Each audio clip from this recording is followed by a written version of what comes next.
कीर्तनं विष्णु स्मरणं पादसेवनम् अर्चनं वन्दनं दास्यं सकमात्मनिवेदनम् इति पुंसार्पिता विष्णौ भक्तिस्तेन्नलब्धा प्रियति भगवत्प्रज्ञा तन्वन्ये दीर्घमुत्तमम्। पावनावतार श्री श्री गौरांग महाप्रभु परमांतरंग पार्षद गौड़ीय वैष्णवाचार्य वर्य परम पूज्यपाद श्री श्रीनाथ स्वामी चरण तार श्री श्री भक्ति संदर्भ ग्रंथे 169 অনুচ্ছেদে ভক্তির অভিজাত প্রতিপাদন প্রসঙ্গে সর্ববেদান্ত সার শ্রীমদ্ ভাগবতী প্রণীত সাক্ষাৎ ভক্তি মহারানীর নবধা ভক্ত ভক্তি অঙ্গ কীর্তন করছে। এই শ্লোকে ব্যাখ্যা প্রসঙ্গে আমরা এই যাবৎ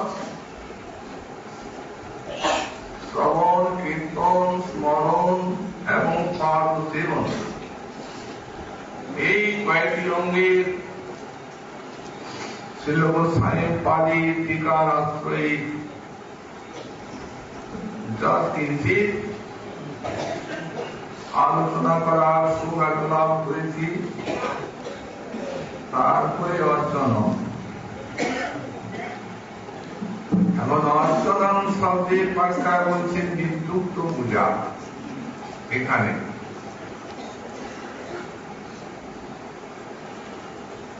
আগম শাস্ত্রের থেকে অর্চনার বিধি গ্রহণ করে আর যে প্রকার এই বিদ্যুৎ সেবার বিধান আছে তাতে তদনুসারে সেবা। প্রত্যেকটি দীক্ষিত ভক্তকে একান্ত ভাবে এই বিগ্রহ সেবাটি করতেই হবে। অপরণে শাস্ত্রী মহান বুদ্ধবায় দেখা যায়। বলছেন দীক্ষিতানন্দু সর্বেশান তৎ অপরণে নরক পাতাদি শ্রীয়তে। সর্বেশান দীক্ষিতানন্দু যারা শ্রীগুরুচরণাশ্রয় করে মন্ত্র দীক্ষা গ্রহণ করেছেন তাদের সেই মন্ত্রাদি দেবতা অভীষ্ট দেবের এই অর্চনা বিগ্রহ অর্চনা অর্চা বিগ্রহের সেবা এ অতি অবশ্যই করণীয়। সর্বেশান অন্যথায় নরকপাতাদি শ্রীয়তে। এই প্রত্যবারই নরকপাত পর্যন্ত শোনা যায়। পুরাণ বাণী উদ্ধৃত করেছিলেন গোসাই পাদ এক কালম ত্রিকালম বা ত্রিকালম উদয় হরি অপূজ্য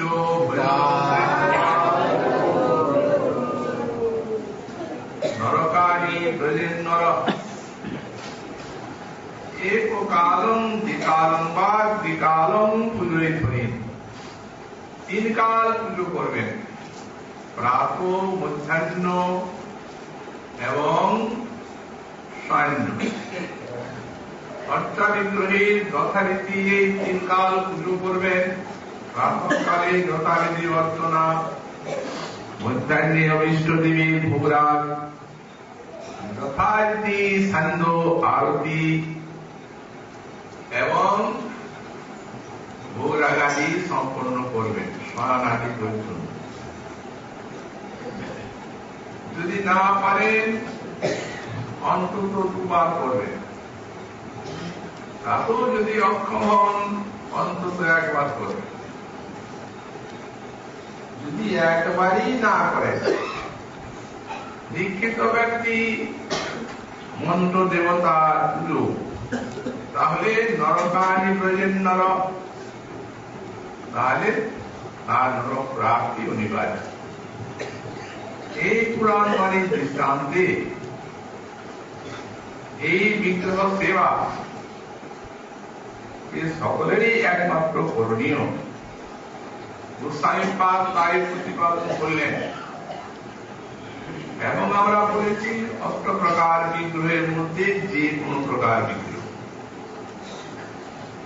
লেখ্যা লেখ্যা, লেখা মানে চিত্রপট, লেখ্য মানে লেখন করা, সৈকতি, বালকার মূর্তি, দারুময়ী, মৃন্ময়ী, শিলাময়ী, ধাতুময়ী, মনোময়ী এবং মণিময়ী, এই 8 প্রকার বিগ্রহের মধ্যে যে কোনো এক প্রকার বিগ্রহের সেবা করবেন। এবং যে বিগ্রহের সেবা করবেন সেই বিগ্রহের যথারীতি ওই প্রাণ প্রতিষ্ঠা অভিষেক পূর্বকেই বিগ্রহ সেবা আরম্ভ করবেন। কারণ ওই যে প্রাণ প্রতিষ্ঠার প্রক্রিয়া, তার দ্বারাই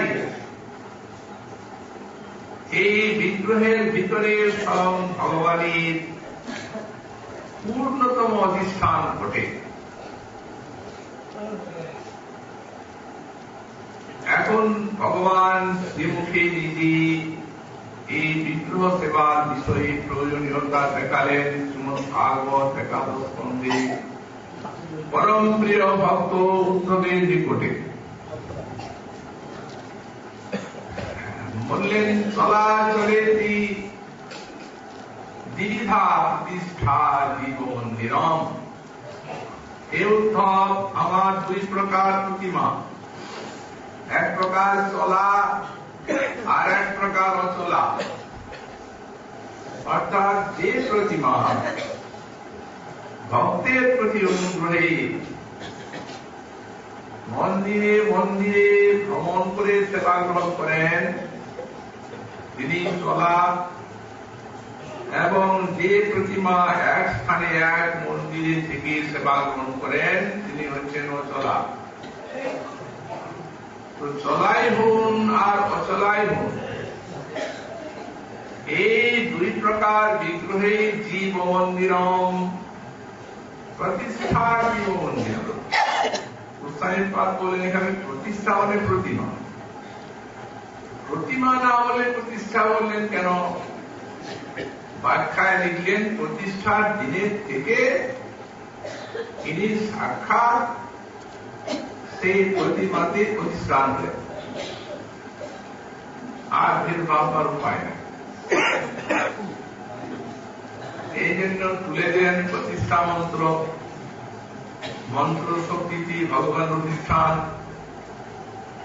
প্রার্থনা করা হচ্ছে, যৎসতে পরমং তত্ত্বং যৎস জ্ঞানময়ং বহু তত্ত্বং একতলীয়ং তস্মিন দেহে বুদ্ধতাং। হে প্রভু, আজ থেকে, এই মুহূর্তের থেকে যৎসতে পরমং তত্ত্বং যৎস জ্ঞানময়ং বহু, তোমার যে পরম তত্ত্ব এবং তোমার যে জ্ঞানময় বিগ্রহ, তৎসর্বং একতলীনম, সব এই বিগ্রহের মধ্যে এসে একাকার হয়ে গেল। এটা তুমি জানো, তস্মিন দেহে বুদ্ধতাং।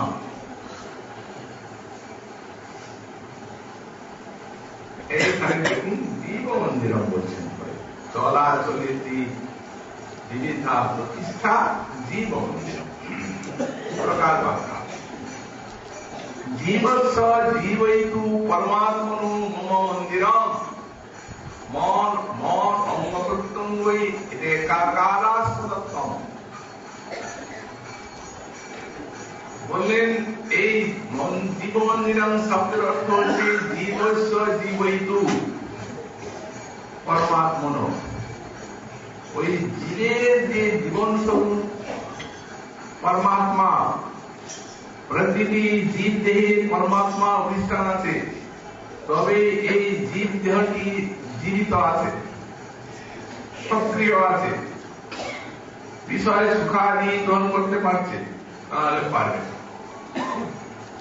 অতএব জীবস্য জীবৈতু, জীবের যে জীবন স্বরূপ পরমাত্মা আমি, আমার মন্দিরম মত অঙ্গ প্রত্যঙ্গ রেখাকারাস্পদ, আমার অঙ্গ প্রত্যঙ্গ আর এই প্রতিমার অঙ্গ প্রত্যঙ্গ একাকারাস্পদ। আমার হাত সেই হাত, আমার চরণ সেই চরণ, আমার মত সেই মত, আমার প্রাণ সেই। এটা তো অন্য কারো কথা না। যার প্রতিমা তিনি স্থান দিয়ে তিনি মুখের বাড়ি, তিনি বলছেন। এখন কেউ যদি বেদ দর্শন করে, বললেন গোসাইপাল বেদ স্ফূর্তে ভক্তি বিচ্ছেদ, অর্থাৎ এই প্রতিমা ভগবানের প্রতীক, কেবল তিনি ধাতুই কি শিলাই, তবে হ্যাঁ শ্রী ভগবানের প্রতীক বলেছে। এরকম বেদ স্ফূর্তি হয় তো ভক্তি দিচ্ছে, আর ভক্তি থাকে। আর এক প্রকার ব্যাখ্যা করেছেন এই জীবমন্দিরম শব্দের ব্যাখ্যায়, বললেন অখিল জীবের যে অধিষ্ঠান আমি, আমার এই প্রতিমা হচ্ছেন আমার বিগ্রহের সঙ্গে কবি, আমারই বিগ্রহের। তো সুতরাং বেদ স্ফূর্তি ভক্তি বিচ্ছেদ করতে আর বেদ স্ফূর্তি করবার উপায় নেই। করবেন কি? নিজে তো বলেই দিয়েছেন, আর সাক্ষাৎ প্রত্যক্ষ দৃষ্টান্ত রূপে দেখিয়েও দিই। কেবল বেদের বাণী নাই, ভাগবতের বাণী কেবল মুখে বলেন নাই, দেখিয়ে দিই। যখন সাক্ষী গোপাল সাক্ষ্য দেবার জন্য যখন উপদেশে গেলেন ব্রাহ্মণের প্রার্থনায়, সাক্ষ্য তো দিলেন। সেখানে সেই দেশ যখন ওই উড়িষ্যা দেশে রাজা অধিকার করে দিলেন, তখন প্রার্থনা করলেন, ঠাকুর তুমি আমার রাজ্যে চল। ভক্তবৎসল ভগবান আজ্ঞা দিলেন, নিয়ে চল।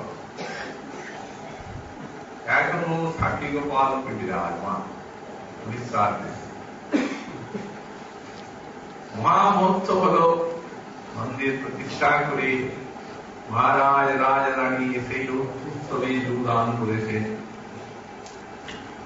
রানীমা ভক্তিমতী উনি চিন্তা করছেন, এই গোপালের নাসাতে যদি ছিদ্র থাকিত, তবে দাসী মুক্তা নাসাতে পড়াত, তার নাসায় একটা মূল্যবান।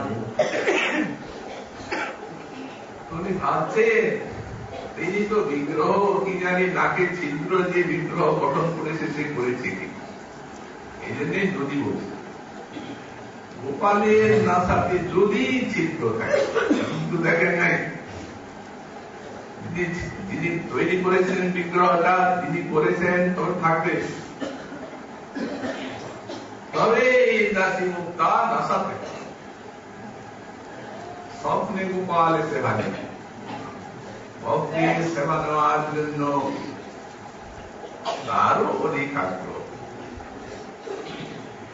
উনি প্রীতির সঙ্গে দিতে চাচ্ছেন, অতিশা আকাঙ্ক্ষা নিয়ে এই প্রীতি দত্ত। আর এসে বলছেন, তুমি বলছো যে যদি থাকতো, যদি কি?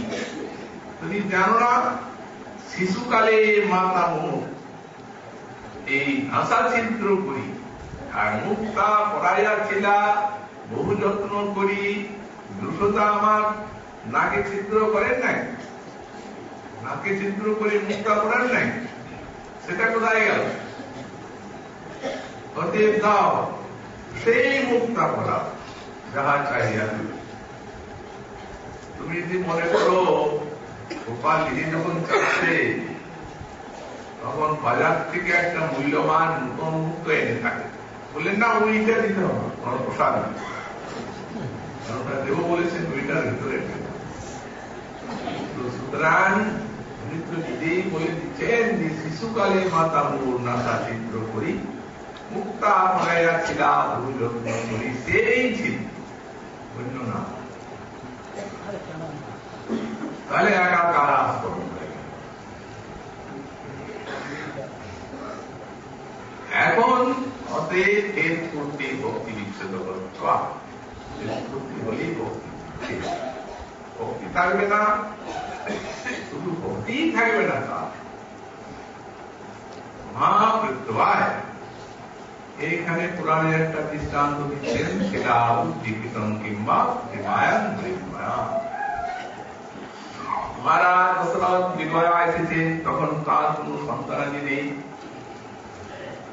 সেই সময় মনে একটি ঝর্ণাতে ব্রাহ্মণ বালক মুনি বালক জল নিচ্ছে। তার পিতা অন্ধ, সেই অন্ধ ঋষির পুত্র, তার নাম শ্রবণ কুমার। পিতা তৃষ্ণার্ত, তাকে জল নিয়ে দেবে, সেই জল পড়ছে। এখন জঙ্গল তো, সেই ঝর্ণায় নিশ্চয়ই কোন হরিণ জল খাচ্ছে, চক চক চক চক শব্দ হচ্ছে। মহারাজ দশরথ শব্দবেদী গান দেখেন না, কিন্তু যেখানে শব্দটা আসছে তাকে দেখতে ব্রাহ্মণ বালকে লেগে গেল।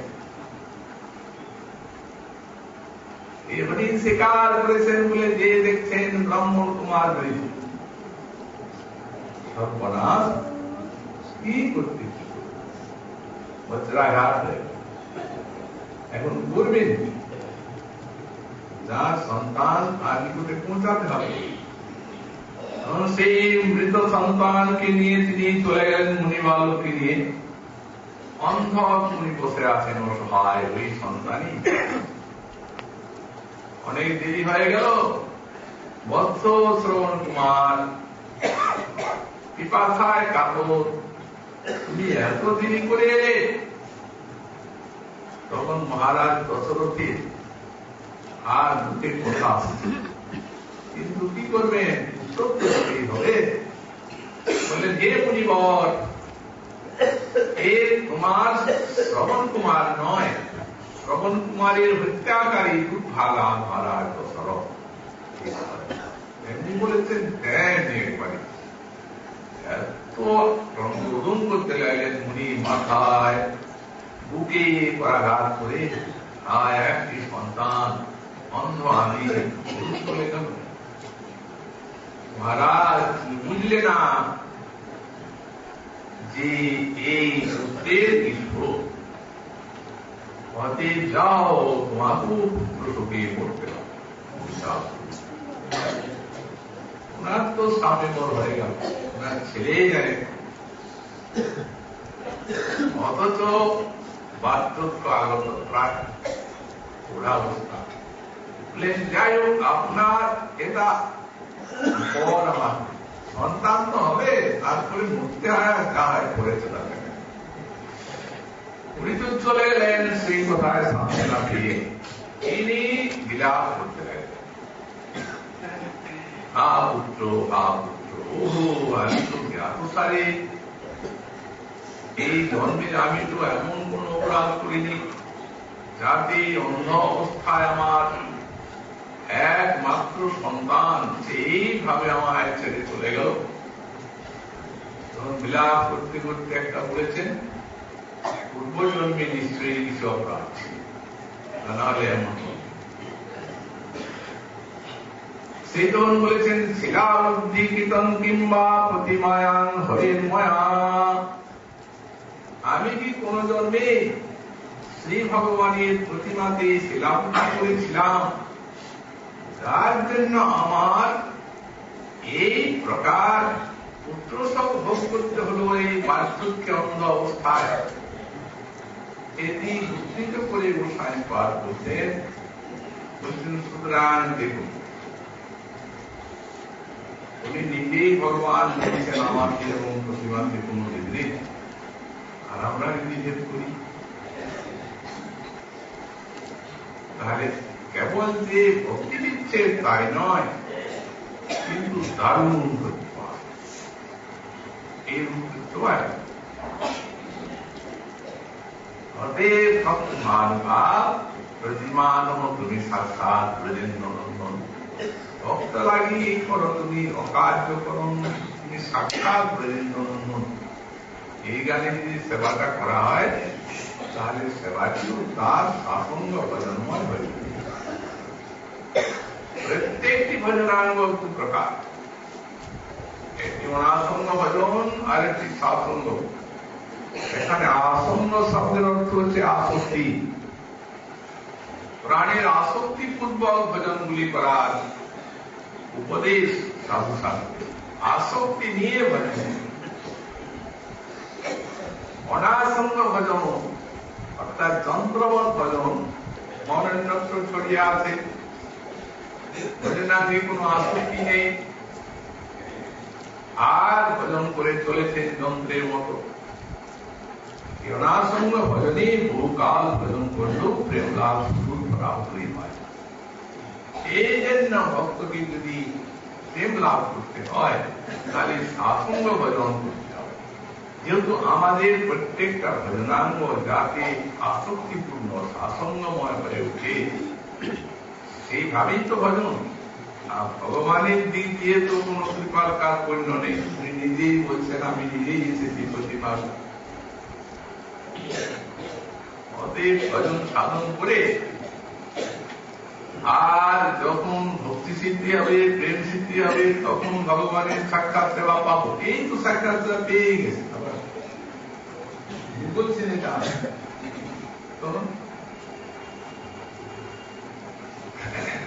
সুতরাং ভজনটি সরস, এই অর্চনাঙ্গ ভজনটি আশ্চর্য এবং মধুর। স্বামীপাদগুলির প্রদত্ত খাদ্য সঙ্গ ভোজন করেছেন, কত কথা বলেছেন এই বিগ্রহ রূপে। বিগ্রহ রূপে সব স্নানরূপের ইতিহাস সেগুলি উত্তম ভক্ত যারা তারা সম্পাদন করেছেন, এবং সেই বিগ্রহ রূপে স্বয়ং ভগবানের তারা সাড়া তো পেতে হবে। তুমি সারাই যত তৈরি, এখন ভক্তের অন্তরে বিশ্বাসটি হলেই হয়। যতক্ষণ পর্যন্ত না সেই বিশ্বাসটি আসছে ততক্ষণ মনোমুদ্রা অবলম্বন করে আসে, পরীক্ষা করছে। তুমি ঠিক ঠিক প্রতিমান সাক্ষাৎ ব্রজেন্দ্র নন্দন বলে তুমি আমার সেবা করছো। সেদিন বিশ্বাসের সংখ্যা রূপে সেদিন ভগবানের থেকে সারাও এটি নিশ্চিত। কারণ পূর্ব আচার্য যখন পেয়েছেন, তারা যখন পেয়েছেন তখন তাদের কৃপাশ্রিত পরবর্তী সাধক পাবে, তাদের সন্দেহ। যাই হোক, আজকে আমাদের প্রেমের মূর্তি যায় চাঁদের প্রেমের বিগ্রহ শ্রী শ্রী নরোত্তম ঠাকুর মহাশয়ের তিরোধান বা আরাধনা দিবস। এইখানে তার আরাধনা দিবস উপলক্ষে অধিবাস কীর্তন এবং শ্রী শ্রী বৈষ্ণব সেবা সূচক কীর্তনাদি সম্পন্ন হয়েছেন। প্রায় স্থানে আমরা ঠাকুর মহাশয়ের কীর্তনামৃত এক বিন্দু আস্বাদন করতে চাই। ঠাকুর মহাশয় সাক্ষাৎ নিতাই চাঁদের প্রেমের মূর্তি। নিতাই চাঁদের প্রেমী এই ঠাকুর মহাশয় রূপে অবতীর্ণ।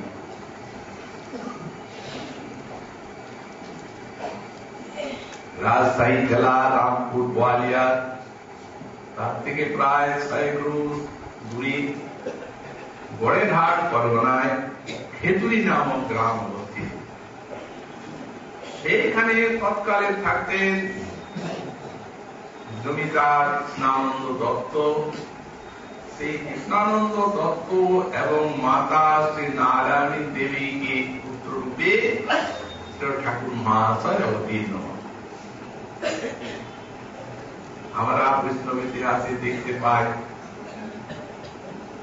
যে মহাপ্রভু যখন কানাইয়ের নাটশালায় অবস্থান করেন তখন তিনি ওই খেতুরের দিকে চেয়ে একদিন নিত্য কীর্তন করতে করতে ওই নরোত্তম মহান নরোত্তম বলে, এখন নরোত্তম তো ভগবানের নাম, তাই ভক্তগণ প্রথমে মনে করলেন যে বোধহয় ঠাকুরকে ডাক, কিন্তু যেভাবে ডাকতে লাগলেন ধায় বাপ নিত্যানন্দ ভক্তেশ্বর হরিদাস হরিদাস আদি পার্শ্বজন আছেন, তারা সকলেই মনে করলেন যে ইনি কোন ভক্তকেই আহ্বান করছেন এবং এই ভক্ত অবতীর্ণ হবেন এই দিকেই কোন স্থানে এবং তার দ্বারা মহাপ্রভু অনেক কার্য সাধন। এইরূপ ভক্তগণ চিন্তা করছে নিত্য অবসরে প্রভু নিজেই নিত্যানন্দকে বলছেন তাই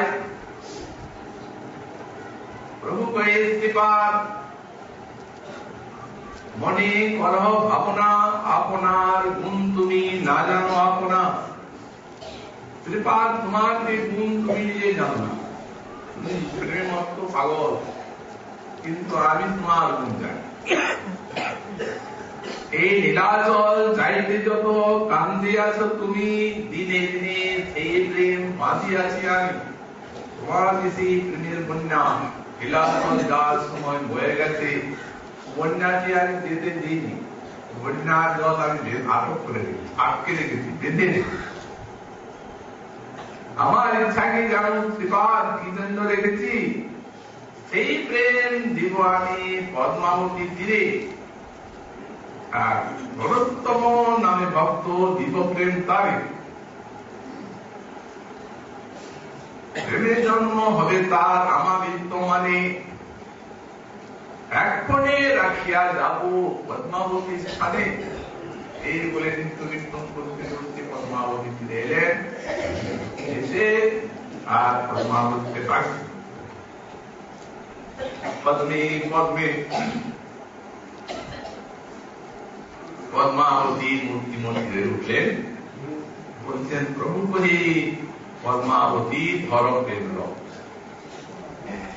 এটা নাও, এই প্রেমের পাত্র তোমাকে দিয়ে গেলাম।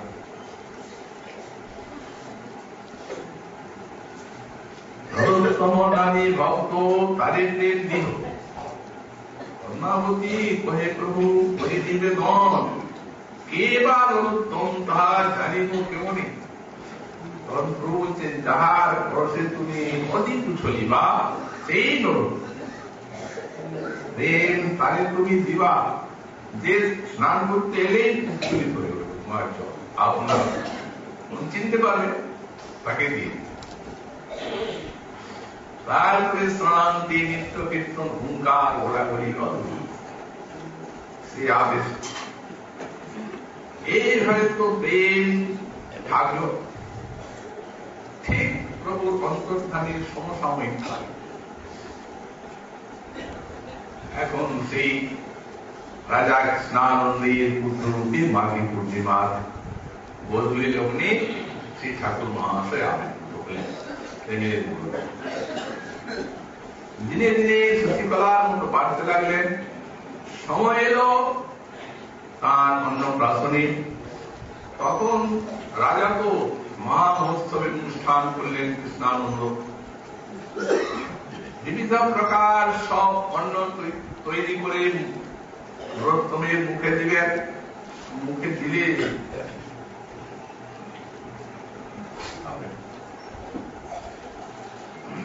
তখন সেই দৈবজ্ঞ এসে বলছেন রাজন ওইভাবে হবে না, এই ছেলে ঠাকুরের প্রসাদ ছাড়া খাবে, ওনার প্রতি বিঘ্ন পরম্পরা পুরুষানুকরণে আছে রাধা কৃষ্ণের যুগল সেবা।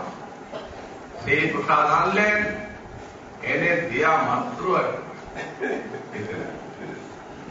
তখন মহারাজ বলে দিলেন, কৃষ্ণানন্দ সকলকে জানিয়ে দিলেন যে আজ থেকে আমার ছেলে প্রসাদ ছাড়া অপ্রসাদী কোন জিনিস কেউ দিতে পারে, যা দেবে ঠাকুরকে নিবেদন করে। তারপরে 15 মিনিট পর আরম্ভ হইল বিদ্যার পর। এখন এমন প্রতিভা, যেমনি রূপ লাবণ্য অসাধারণ অলৌকিক, তেমনি প্রতিভা, তেমনি মধুর সরল বাণী, তেমনি এই জ্ঞান বৈরাগ্য হরিনামের রুচি বিগ্রহে আসক্তি এর সহজা নিয়েই নয়। বিদ্যা অধ্যয়নের দেওয়া হল এখন খুব স্বল্পকালের মধ্যে এত তীক্ষ্ণ বুদ্ধিকার যে সংস্কৃত বিদ্যায় সব সাহিত্যাদি দর্শনাদি অনম নৈপুণ্য লাভ। তারপরে এখন ওই গ্রামেই থাকতেন কৃষ্ণানন্দ বলে এক মহাপ্রভুর ভক্ত, ওই তাঁর সঙ্গ করতেন ঠাকুর। ওই তাঁর নিকটে মহাপ্রভুর কথা শুনতেন, আর মহাপ্রভু তখন অপ্রকট হয়ে গেছেন, রুন্ধিত হয়ে রোদন করতেন, যেত মধুর লীলা যার সেই লীলার দেখতে মূর্ছিত হয়ে এইরূপ কিছুদিন হতে হতে একদিন স্বপ্নে দেখতে নিতাই চাঁদ দিতে বলছেন, রোস্তম তুমি কাল সকালেই পদ্মাতে স্নান করতে যেও, এইখানে তোমার জন্য প্রভু প্রেম দেখেছেন, সেই প্রেম তুমি প্রমাণ করো। প্রাতকালে গেলেন পদ্মাতে, যেমনি পদ্মাতে নেমেছেন তেমনি জল উঠে ঘুষলে। পদ্মা চিনতে পারলেন, তবু বলে রেখেছেন, দিয়ে দিলেন।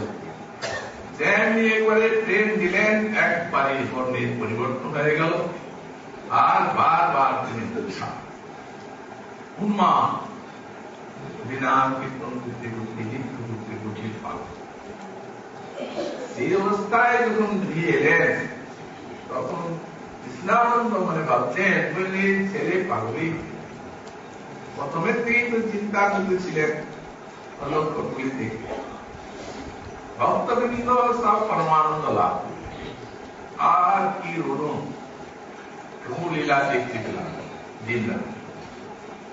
হঠাৎ যখন মহাপ্রভু স্বপ্নে এসে সপাস করে দর্শন দিয়েছে, নিত্য কীর্তনময় লীলা ফুটে উঠল। তারপরে মহাচরণে উঠে পড়লেন, উঠিয়ে পড়লেন নরোত্তম, মহাপ্রভু মাথার উপরে চরণ দিয়ে, যাও বৃন্দাবনে চলে যাও, সেইখানে লোকনাথ গোস্বামী তার কৃপা লাভ করে দীক্ষা নিয়ে ধন্য। আর নিতাইয়ের হাতে দিলেন, নিতাই কোলে নিয়ে আর তাকে বৃন্দাবন যেতে আজ্ঞা করলেন। তারপরে উনি অদ্রিতাচার্যকে দিলেন, উনিও আলিঙ্গন করে বৃন্দাবন আসার আদেশ দিলেন। স্বপ্ন পরমানন্দে এসে রোস্তম ঠাকুর মহাশয় বৃন্দাবন যাত্রা করবেন, কিন্তু উপায় তো নাই। এখন মাতা পিতার একমাত্র সন্তান অঞ্চলের বিধি প্রাণের প্রাণ তারা ছাড়বেন, কিন্তু ঠাকুরের ইচ্ছা ওই যে স্থানটা, ওই স্থানটি ছিল একটা অহিন্দু জায়গিরদারের অধীন। এখন জায়গিরদার শুনেছে যে কৃষ্ণানন্দের যে ছেলে, তেমনি রূপ লাবণ্য, তেমনি কান্তি, তেমনি প্রেম, অতএব উনি বললাম দেখতে চাই তোমার ছেলেকে পাঠাও। এখন কি করা, তখন তুমি সময় তাই সব কাজের নরোত্তম ঠাকুরকে সঙ্গে পাড়া লোকজন দিয়ে পাঠিয়ে দিলেন। এক জায়গায় মহাপ্রভুর ইচ্ছাতে সকলে করি আর ওনার হৃদয়ে সেই কখন বৃন্দাবন এই তো পলায়ন করতে করতে জিগিবিদি জ্ঞান শূন্য হয়ে 15 দিন চললেন। তারপরে নিশ্চিন্ত হয়ে রাজভোগ করলেন, করে ধীরে ধীরে বৃন্দাবনে এসে মনে পড়ো আকাঙ্ক্ষা রূপ সনাতন শ্রীজীর চরণ দেখুন। কিন্তু সেইখানে ব্রাহ্মণ তিনি শুনিয়েছিলেন যে রূপ সনাতন অনর্থ হয়। আবার রাত্রি রূপ সনাতন দর্শন দিয়ে স্বপ্নে তাকে প্রচুদান করলেন এবং বৃন্দাবনে যেতে আদেশ করলেন। আর এদিকে শ্রীরূপ গোস্বামী শ্রীজীব গোস্বামীকে স্বপ্নাদেশ করলেন যে নরোত্তম আসছে, অতএব তুমি তাকে তার সঙ্গে দেখা করে আর ওই লোকনাথ প্রভুর দ্বারা দীক্ষা দিতে পারো। তখন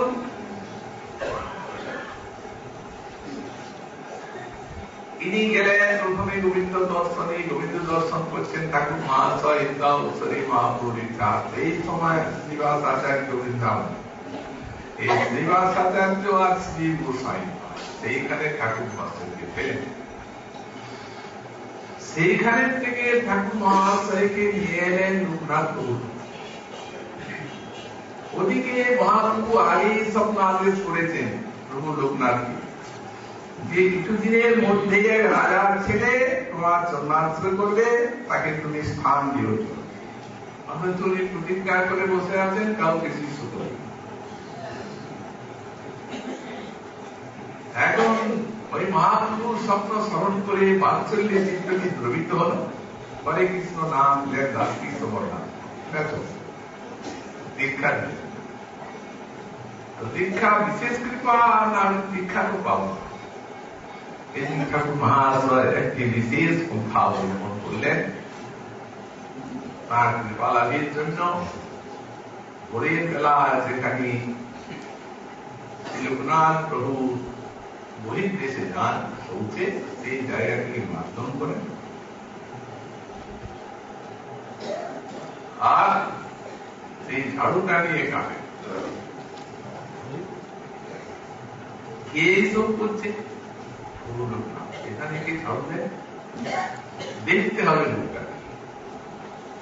উনি সেই শৌচে যে আড়ালে লুকিয়ে আছেন মনে জঙ্গলে সব পাইচিত্র আর নরোত্তমকে দেখে তখন চিত্ত দ্রবিত হল। মহাপ্রভুর কৃপা স্মরণ করে বললেন, যাও যমুনায় স্নান করে এসো।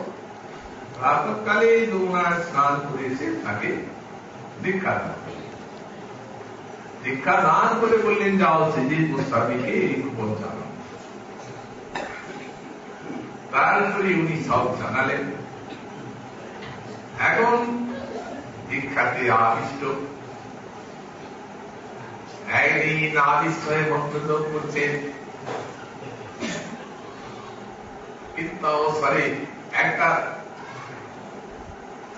শ্রী রাধারানী এসে বলছেন, নরোত্তম আমার তোমার এই দ্রুত সেবা, আমার সম্ভব মন্দিরের সেবা, এই জন্য এই দ্রুত সেবা, এই তোমার নাম চম্পক মন্দির। তখন শ্রী গোস্বামীকে এসে জানালেন, উনি দেখলেন যেন স্বয়ং সিদ্ধি হয়। সেই খবর সব প্রভু লোকনাথ প্রভু শুনলেন, পরমানন্দ লাভ করলেন। একদিন সেই দুর্গাবর্তন করতে করতে এই বিপ্রের মতো আগুলো মানে দুর্গাবর্তনে হাতে রাখ বাইরে নাম। সেই সময়ে শ্রীবাস আচার্য আবার সে সামানন্দ প্রভু দুঃখী কৃষ্ণ দাস একটা যোগাযোগ এই শ্রী গোস্বামীর এই তিন শিষ্য শিক্ষা শিষ্য লোকনাথ প্রভুর কাছে ভাগবত দর্শন করলেন, এই শ্রী গোস্বামীর কাছে সৎসঙ্গ গ্রহণ করলেন। সনাতন গোস্বামী বিনোদ ভাগবতামৃত পড়লেন, নরোত্তম ঠাকুর, শ্রীনিবাস আচার্য, দুঃখী কৃষ্ণ দাস, তিনিও রাজারায় কৃপা লাভ করলেন। কুঞ্জি নুপুর পেয়ে গেলেন ঝাড়ু দিতে, ললিতা এসে নুপুর চাইলেন ভোজবালা দেশে। উনি বললেন যার নুপুর তাকে পরিয়ে দিন। রাজা রানী ঈশ্বরকে পড়ালেন, সিদ্ধি লাভ করলেন।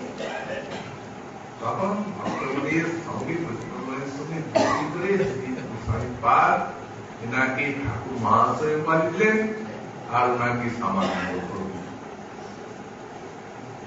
এই উপায়তে ভূষিত করা যায়।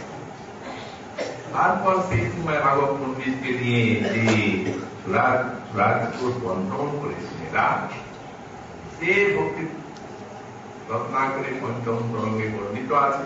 সেই মহাপুরুষ স্মৃতি কিন্তু সুরাজপুর বন্ধন করেছেন, সেই স্মৃতি মুখে নিয়ে আসছে আদেশ। এই প্রকারে এই মন্দর্শন লীলা হল। গোস্বামীগণ যে সমস্ত অমূল্য গ্রন্থ রচনা করে রেখেছেন সেগুলি বাংলাদেশে প্রচারের আর এই 3 শিষ্যকে স্মৃতি দেবেন। সব গোস্বামীপাদের সঙ্গে যুক্তি স্থির হল যে এই গ্রন্থ বঙ্গদেশে যাবে। 4টা শকট তৈরি করা হল, 10 জন প্রহরী, আর সেই বঙ্গদেশে দিতে লাগবে। মহামূল্যবান সব গ্রন্থ হাতে লেখা গোস্বামীপাদ, প্রেমময় অক্ষর ছাপাখানা নেই, যে মুক্তি হয়ে আছে প্রচারিত হবে। তারপর গ্রন্থ তো ঠিকই এলো। মন বিষ্ণুপুরের রাজা তখন প্রস্তুত, তার লোকজন মনে করলো দৌলত মণি মানিক্য হয়তো অপহরণ করে নিল। ঘুমন্ত অবস্থায় যখন গ্রন্থ চুরি গেল, একেবারে জাগরিত হয়েই উৎসাহ। তখন একটা আকাশবাণী হলো, গ্রন্থ পাবে ওই বিষ্ণুপুরের রাজা আমির হামিরের কাছে। তারপরে আচার্য গেলেন, সেখানে গ্রন্থ উনি ধন দৌলত বলে ভুলেছেন, সেই গ্রন্থ দেখেই পাগল হলেন।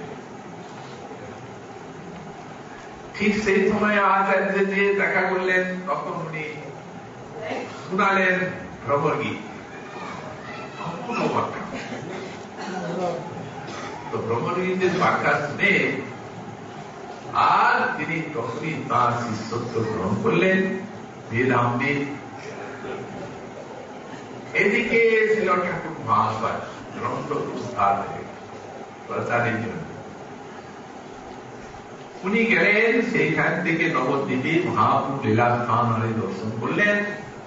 সব লীলাস্থান দর্শন করে, সব ভক্তগণে সব লীলা শ্রবণ করে, আর তারপরে খেতুড়িতে যখন আসেন, তখন প্রভু গুরুদেব তিনি আদেশ দিয়েছেন যে যাও, তুমি যেমন শিবের এক জায়গায় গ্রন্থ প্রচার করবে, তেমনি বিগ্রহ সেবা প্রচার করবে, তেমনি তুমি ভক্তি প্রচার করবে আর কীর্তন প্রচার। এই যে নরোত্তম ঠাকুর শ্রীনিবাস আচার্য আর সামান্য বৈষ্ণব শাস্ত্রে যেমন বিশাল কবি, তেমনি কণ্ঠে একেবারে বিদ্যাধরেন অদ্ভুত। কীর্তনে যেমনি তেমনি বিদ্যা স্বার্থবাদ, কোন অংশে কম নেই। এখন ঠাকুর মহাশয় খেতুড়িতে এসে আর স্বয়ং নিজে গোলাঘাটি রাগের প্রবর্তন আর সে কি কীর্তনে পাবো। ওদিকে মনে মনে চিন্তা জাগে যে গুরুদেব যে বলেছেন বিগ্রহ সেবা, সেটা কি স্বপ্নে আদেশ দিচ্ছেন, আমি বিপ্রদাস ব্রহ্মণের গোলাতে আমি আছি, ধান্যের গোলায় বিপ্রদাস ধান্যের গোলাতে অবস্থান করছি বিগ্রহ রূপে। তুমি সেখানে গেলেই তুমি পাবে, সেখানে অনেক সর্প আছে, আমাকে পালানো। তুমি গেলেই সর্প পালিয়ে যাবে, আমাকে এনে আরো 5 বিগ্রহ প্রতিষ্ঠা করে আর সেবা করো। তখন আর ধরুন আনন্দে প্রভু রাতে মহাপ্রভু পাল করালেন। কীর্তন করতে করতে ভক্তবন্ধুকে গেলেন, এত সাপ সেখানে এগুলো থাকে এইগুলো থাকে। ঠাকুর মহাপ্রভুকে দেখে আর যেমনি দ্বার খুলেছেন খাদ্যগুলা তেমনি এবারে ছাত্র বিষ্ণুকে আসবে। তারপরে মহাপ্রভু আসছে আরো 5 বিগ্রহ স্থাপন করে 5 বিগ্রহ নির্মাণ করে আর সব বিগ্রহ সেবা প্রতিষ্ঠা বিগ্রহ সেবা প্রবর্তন করবেন। মহাভাব উৎসব এটি ইতিহাস প্রসিদ্ধ কেতকী উৎসব। মানে সে সময়ে বঙ্গদেশে যত মহাপুর পাঠ হয়েছিলেন এই উৎসবে জীবন্ত কেউ বাকি নেই। বিরাট উৎসব। ফাল্গুনী পূর্ণিমার দিনে বিগ্রহ 6 বিগ্রহের প্রতিষ্ঠা হল। শ্রীবাসাচার্য ধন্যবাদ করে গেলেন মন্ত্রিত হয়ে। এখন পূর্ণিমার দিনে হবে 10 দিন আগে পঞ্চমীর দিন থেকে শুরু হল কীর্তন আর বিষ্ণু এই করে অধিবাস। ফাল্গুনী পূর্ণিমার পূর্ব দিনে ঠাকুরানীর অধিবাস ভর্তি হয়ে সব করালেন। পূর্ণিমার দিনে সেদিন ওই শ্রীবাস আচার্য মহাজানবার আদেশে মহা অভিষেক করলেন প্রতিষ্ঠা করে। তারপরে সব অলঙ্কারে সাজিয়ে ফুলেন মালাটোলা বিগ্রহ একবার। তারপরে চলল কি কীর্তনে, সেই কীর্তনের উমাদানায় সপার্ষদে মহাপুরুষ যুগলাম দেখছেন। কীর্তন চলছে, মহাপ্রভু আচার্য সব নৃত্য করছেন। কীর্তনানন্দী ঢোল হঠাৎ আবেশে নৃত্য করতে করতে আর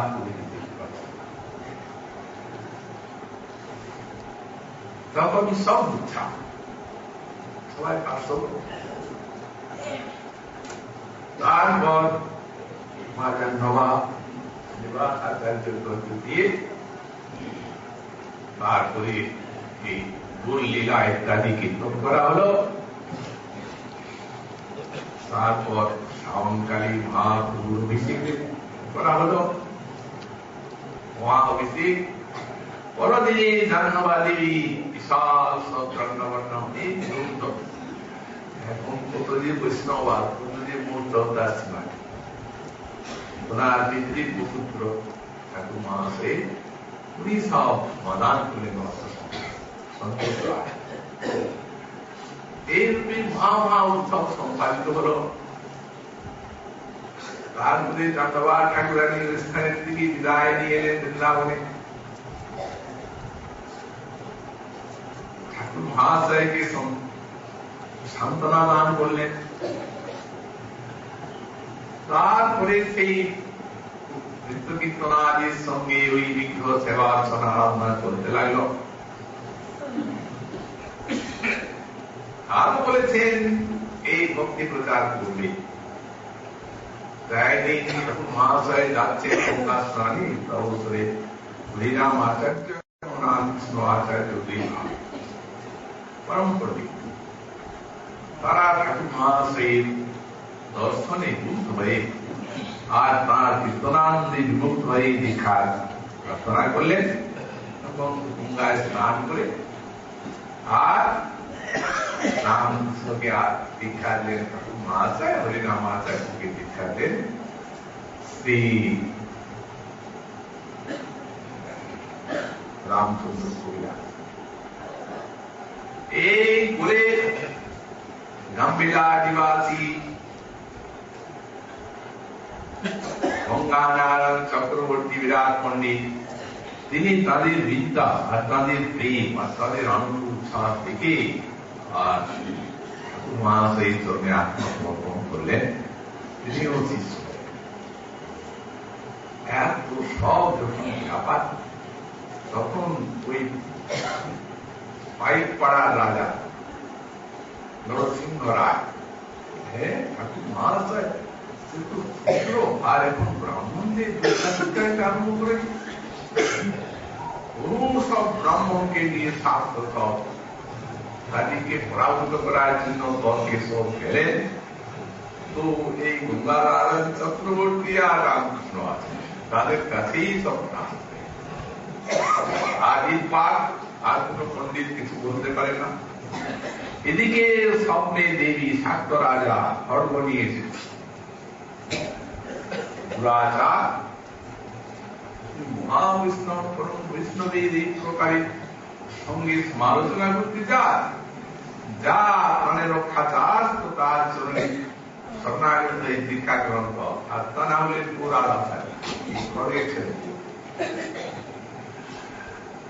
এখন তিনিও এসে শরণাগত হলেন। ব্রাহ্মণেরাও দীক্ষা শিক্ষা নিয়ে বলতে লাগলেন। তারপরে সেই সময় শ্রীনিবাসাচার্য আর রামচন্দ্র বৃন্দাবনে আগমন করেন। এই বিনোদ শুরু করেন, রোদন আর রোদন দিন রাত, আর মুছা নিত্য কীর্তন আর এই সময় এই যে মহাবিনহ ঠাকুর মহাশয় এই সময়ে উনি ওই দুটি গ্রন্থ রচনা করেন, প্রেম ভক্তি চন্দ্রিকা আর একটি প্রার্থনা। তাহলে বুঝে দেখুন এই গ্রন্থগুলি কোথা থেকে উঠেছে। সেই যে তার বিরহময় দল, এই তারই রসুলগারে এই জন্যটা এত মধুর, এত তাৎপর্য, এত আকর্ষণ, একবারে গৌরীয় বৈষ্ণব দর্শনের সাথ।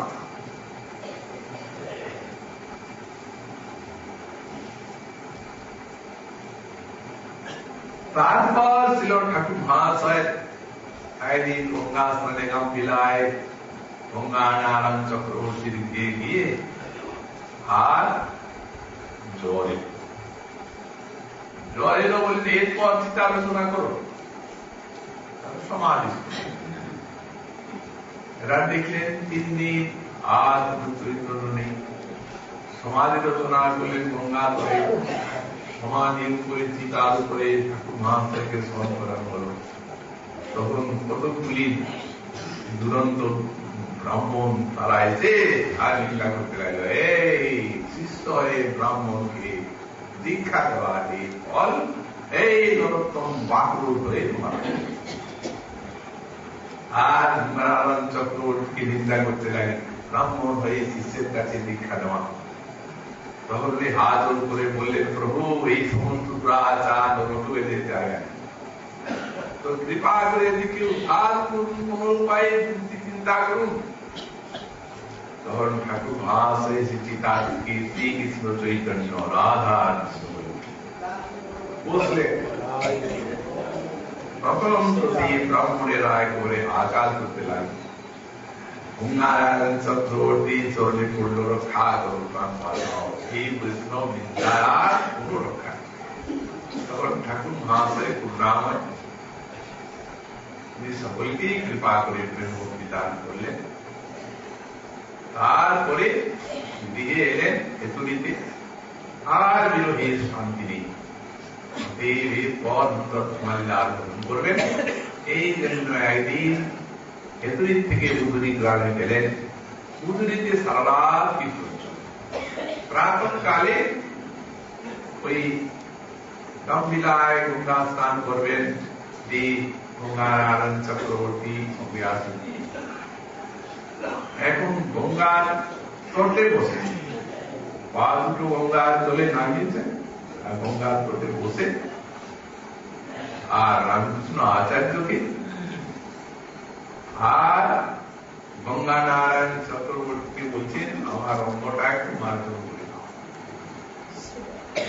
গা ঘষে, ওরা জল দিয়ে গা ঘষতে যাচ্ছেন, গঙ্গা জলে দুধের মতো মিশে।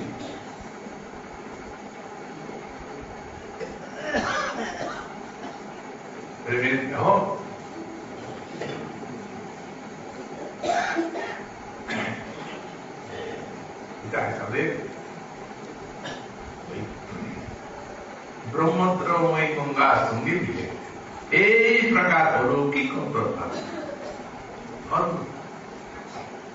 ये देवगण सृष्टि করলেন আর এই প্রকার অলৌকিক মা লীলা দেখে বিরোধী সৌরলালে মূর্ছিত হয়ে গেলেন। এরূপ অলৌকিক লীলা সম্পন্ন প্রেমের মূর্তি ছিল ঠাকুর দাস। আজই প্রাণ সেই প্রেমের মূর্তির আরাধনা দিবস।